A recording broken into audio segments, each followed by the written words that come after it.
And would a perfect BRRR be paying all your total fees with the cash out refi or other factors?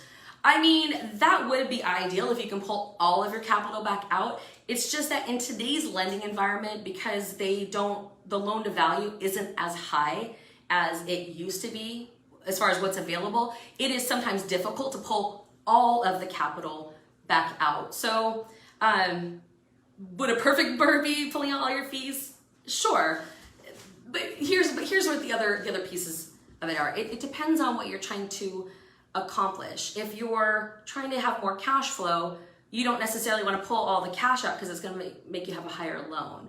But if you really need to maximize your capital for like the next deal, then kind of, yeah, the perfect BRRR would be getting all of your money back in. But what's more common is that you can maybe like get your down payment back, but like the money that you put into it, like while you're holding it for like utilities and property taxes, maybe some points and fees, that will end up usually staying in the deal. But again, it depends on what loan to value you get with your new deal and how good of a deal it is and what your ARV is and how well did you buy it, etc. But yeah, I think like that would be pretty ideal if you could do that. Oh, this is also right, okay. Ray, I'm planning on taking out a personal loan for my closing costs for skin in the game. Would I be able to pay some of that back with the cash out after refi? I think that was a previous question.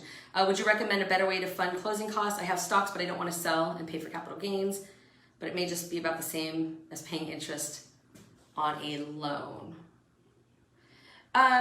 Would I be able to pay some? Yeah, okay, so your first question was, would I be able to pay some of that back with the cash out of the refi? Sure, absolutely. Savannah! Hey, Savvy. Would you recommend a better way to fund closing costs? I mean, if all you're trying to fund is just the closing cost and you have a way to do it without bringing in a partner, then that's probably a good way to go because then you get 100% of everything.